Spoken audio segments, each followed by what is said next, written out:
Hey friends, Mike and Jess here. And welcome to Regeneration Nation TV. Today we are reacting to UK gun laws explained. This is Adam Explains. Appreciate him putting this video up because we just did a reaction to, I don't know if it'll be out yet, but police from America and from Britain. So like two different versions. This got recommended. Yeah. So yeah, I'm looking forward to this. Thanks to our Patreon members. They saw that reaction. They're like, you should do this one next. And by the time we're recording this reaction, that reaction isn't out. But by the time you're seeing this one, that one will be out. So go check that one out. Yeah, so I'm interested in this. We had a few questions in that video, and they said this video would help explain some things. Yeah. So just a little context. We are Americans, if you couldn't tell already. We are not gun owners, okay? Nope. I got into some trouble when I was 18. I ended up landing a felony on my record, okay, for an innocent little crime of just having a little bit of marijuana on me, you know, which I've put in the past. It's fine, you know, I'm 37 now. We did do a reaction a while back where I talked about how I lost the right to vote because of this. Somebody in the comments actually let me know that they passed a law back in 2019 that changed that in Florida. So I actually was able to get my rights restored as far as voting. Gun ownership is a different thing. Yeah. But I'm not really sure if I would have been a gun owner this entire time. Like, I'm not all Americans are just like gun crazy to where they want to own a gun. But as far as like protecting our household, like there are some pros to it, I feel like, as far as protecting your household, especially in a country to where guns are so prevalent. If you were ever going to get your house broken into, they're most likely going to be armed. Yeah. So that's an issue, you know what I mean? Knock on whatever wood I need to knock on before saying this, but we've been very fortunate not to be in that kind of situation to where we feel like we would need a gun. But I can understand someone being in that situation where they feel like their life is in danger enough to have that security of knowing that they can protect themselves. So it's a different thing when you live in a country where guns are so prevalent. Yeah. So again, I don't know. I've never really had to think deep about it because the choice was taken away from me anyway. So I'm still interested in this video to learn the differences in the UK gun laws, you know, to our US gun laws. Yeah.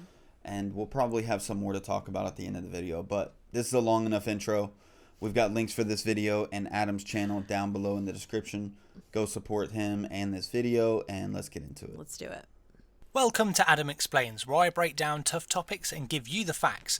Before we begin, if I could take this time to request that you like, comment and subscribe if you enjoy this video. But without further ado, let's get into it. Guns are heavily restricted in the UK, but contrary to what many people believe, including many Brits, owning a firearm is not illegal. On average, Britain has 6.5 guns per 100 people, compared to the USA, which has 101 guns per 100 people, according to the Small Arms Survey. Like, that's crazy to me. Already, first of all, this is what led to this video. We did think that guns were just completely illegal. That's where my mindset was at before the last video we watched. But to know that there's 101 guns per 100 people, like, most of the people that I know don't even own a gun. So is it like the people who do just own like 20?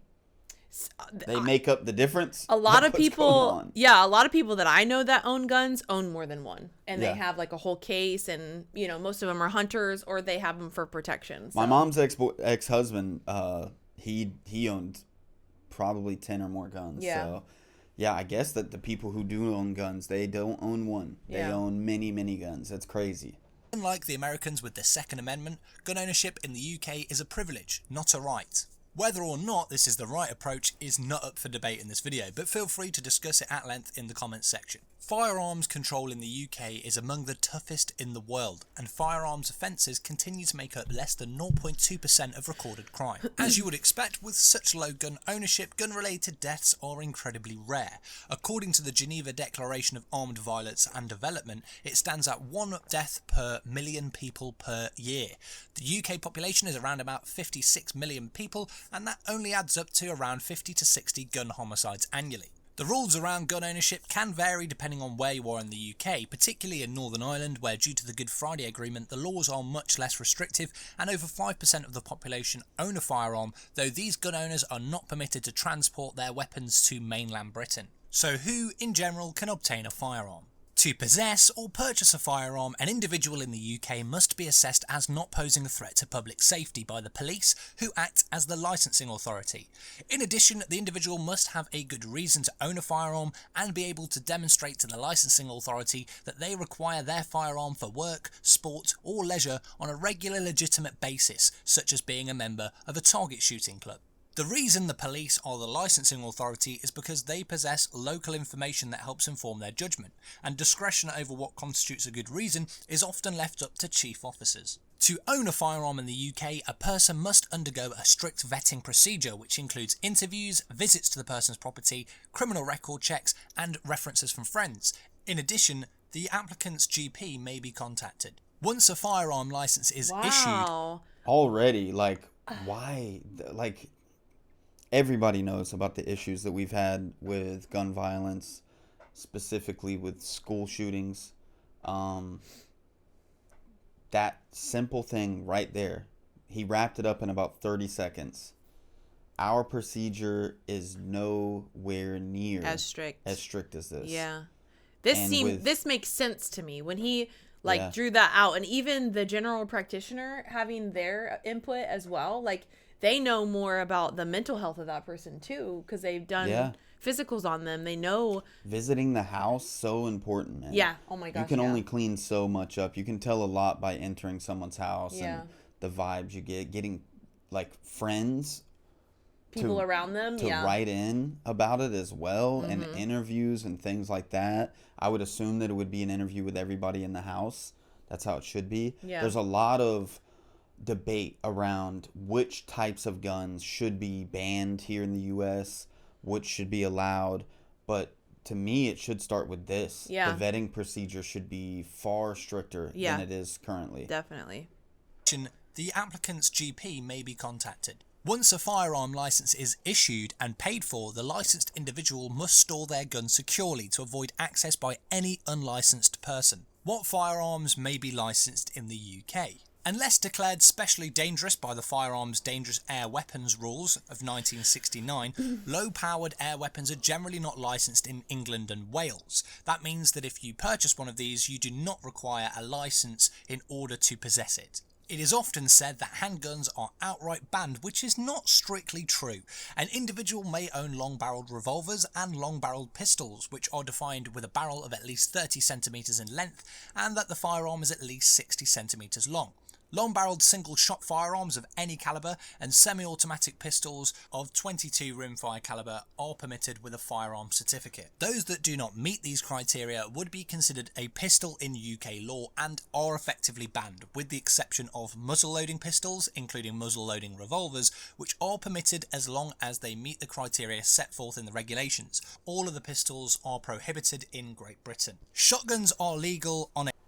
So, pistols that police officers, like a Glock with a magazine, and you can load up 5-6 magazines and take them with you, quickly empty a magazine, load up another magazine. You can do a lot with a pistol.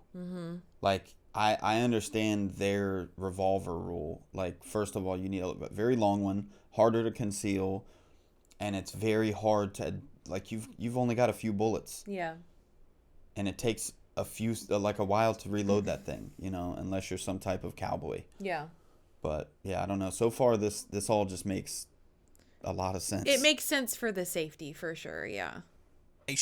All of the pistols are prohibited in Great Britain. Shotguns are legal on a shotgun certificate as long as they can't hold more than 3 shotgun shells, including the one in the chamber, if it's a pump action or semi-automatic shotgun.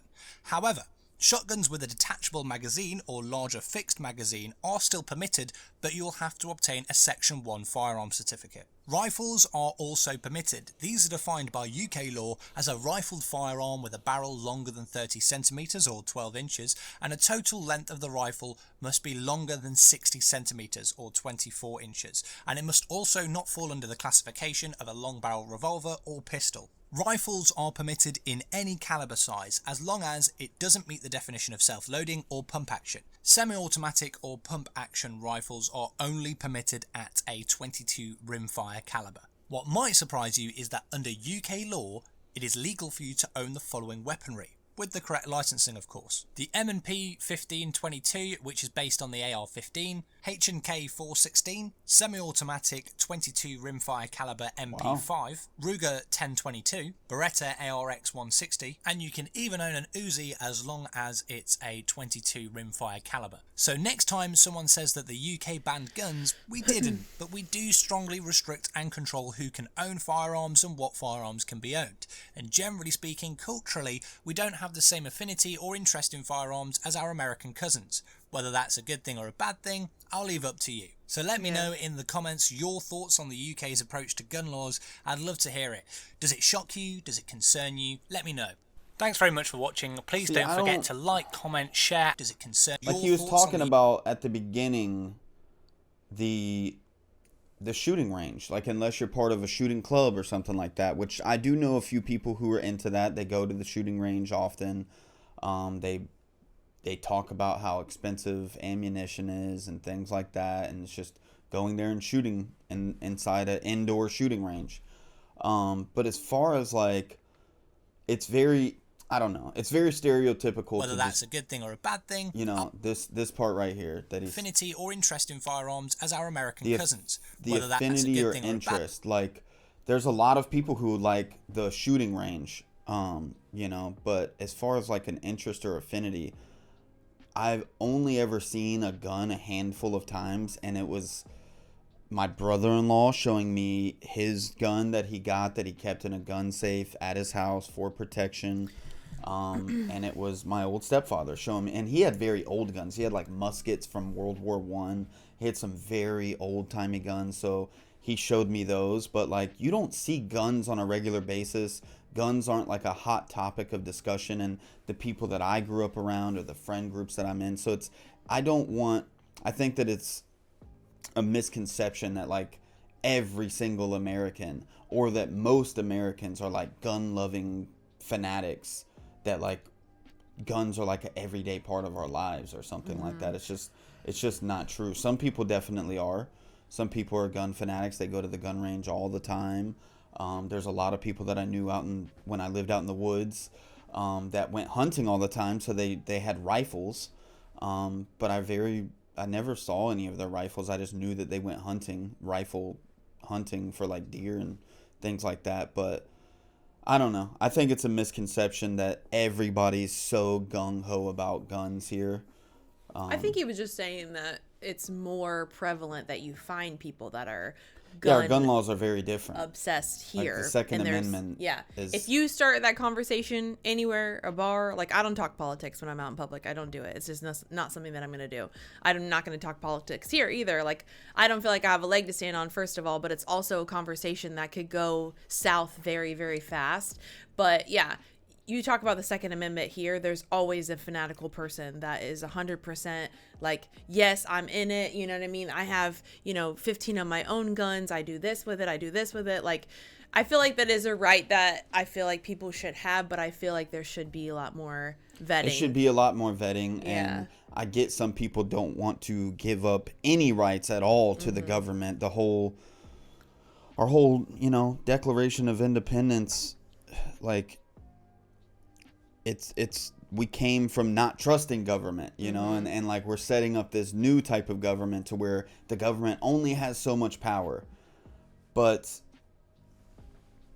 and I've heard about things recently in the UK to where people are getting locked up for opinions that they're posting on social media. And I think that that's the idea, that like people don't want to give up their guns because they don't want our government to have too much control. But then you have things that just happened in New York with this squirrel, Peanut the squirrel. They came in and killed this person's pet because it's not allowed in that county or state. I'm not sure if it's just New York in general, but there's still things that they could just come in and do, and if you try to stop them, you'll get shot. Like, I don't see the the level of gun ownership that we have really making that big of a difference to where it's justified to allow the level of gun ownership that we have. We don't have strict rules around this stuff like the UK does. Like we're just comparing the UK right now because this is what this video is about. Yeah. But many places around the world that have different gun laws than us. Yeah. And people have very similar freedoms. You know, we act like we have all of this freedom because we own guns, and it protects us. It protects our freedoms.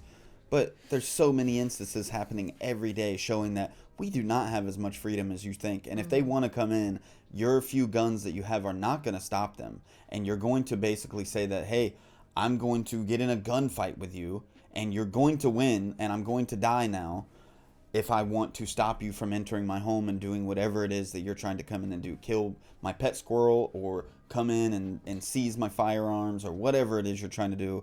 The government still has a lot of control here. Yeah. It hasn't really stopped anything.